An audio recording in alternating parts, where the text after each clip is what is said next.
Now picture this, have you ever woken up and said to yourself, boy, I wish Italy was real? Well, have I got the thing just for you? I'm not robbing you or anything. In fact, I'm doing quite the opposite. Wait, how the did you get in my hat? It doesn't matter how I got in your house. Anyway, I'm here today to give you the limited time offer to see what it really is like to be an Italian. That's right, the true Italian experience, PizzaTower.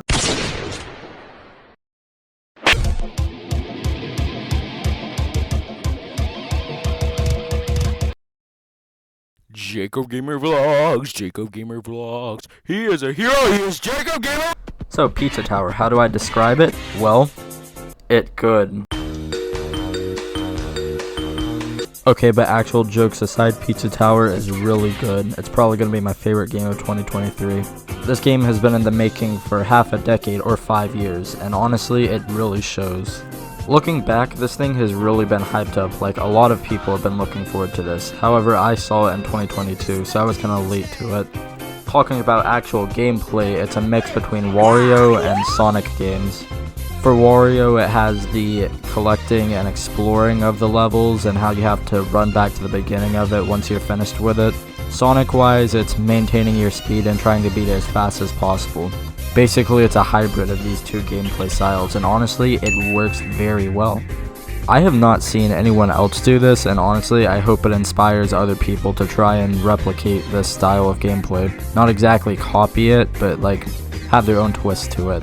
Also, every level usually has its little own gimmick. The level I'm using for gameplay in the background is basically like a FNAF themed level, and yeah, I'm not even making that up, like actually look at this. But anyway, the gimmick they have is that you can get jump scared, and literally at the end of the level, they give you a frickin' gun, and then you just pop caps and all of the animatronics chasing after you. Honestly, when I got this was actually pretty hilarious, and there's a lot, every level has its own gimmick, so I'm not gonna spoil it, so you should experience it for yourself. Also, I'm not sure if anyone saw the Willy Wonderland movie, you know, that one movie where Nicolas Cage is literally just a janitor at a pizzeria. I don't know, it kind of reminded me of that. Anyway, I'll cover gameplay a little bit more later. However, I'm gonna be talking about the soundtrack now, and boy, is it really, really good.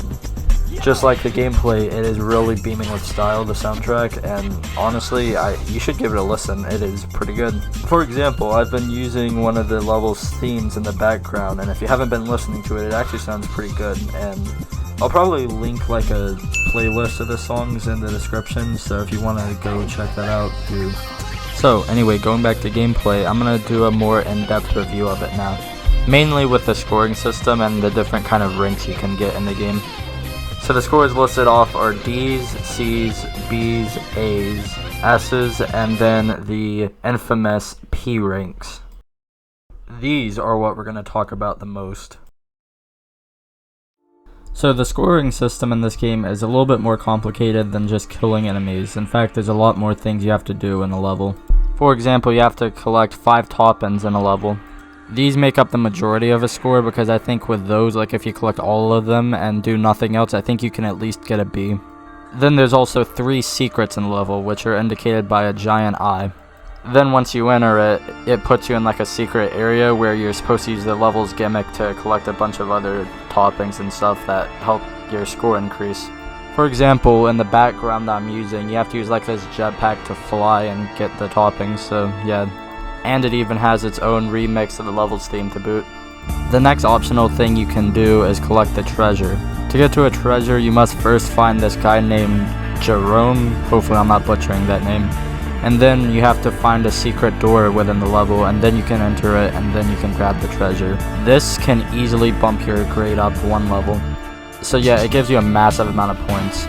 Then once you're at the end of the level, if you've already beaten it, you can actually do an optional thing where you can do it a second time. So you basically just have to go through the level again with the time you had left from the first lap. Depending on the level, this can actually be quite difficult, because sometimes you have to have perfect timing if you want to actually have some seconds left. This also gives you a good bit of points, but it's not as much as the treasure.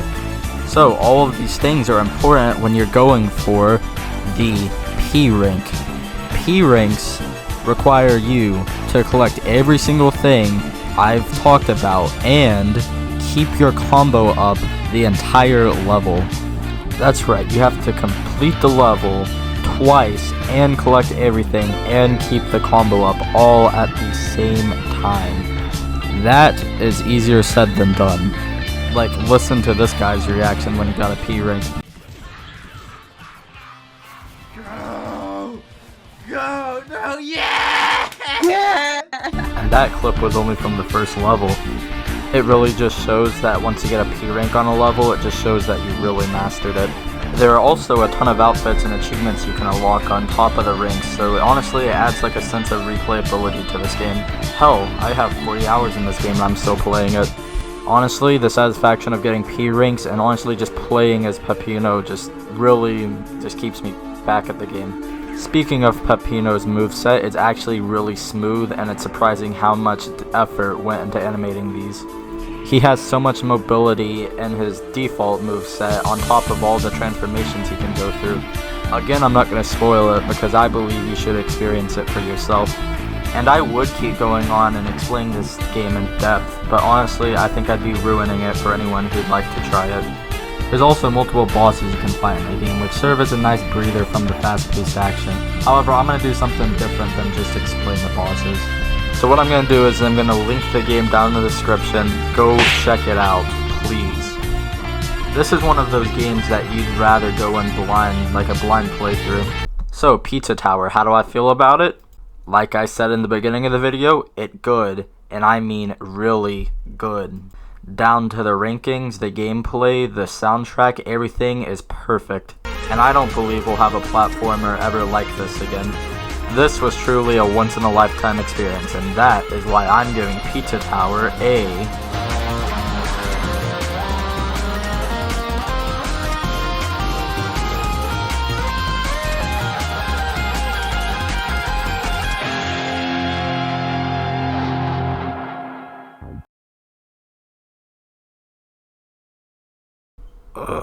where am I? Oh, good, you're finally awake. Wait, so you really just shot me in the head so I could see what it was like to be an Italian? Yeah, so? Wow, thanks random guy that broke in my house. Now I really do know what it's like to be an Italian. You're welcome. Now I'm gonna go and shoot other people. Okay, cool, I'm gonna dance now. Hey guys, Sonic here. Don't forget to subscribe to Jacob Gamer Vlogs for awesome content. Alright, I'm gonna go grab a quick chili dog. See ya!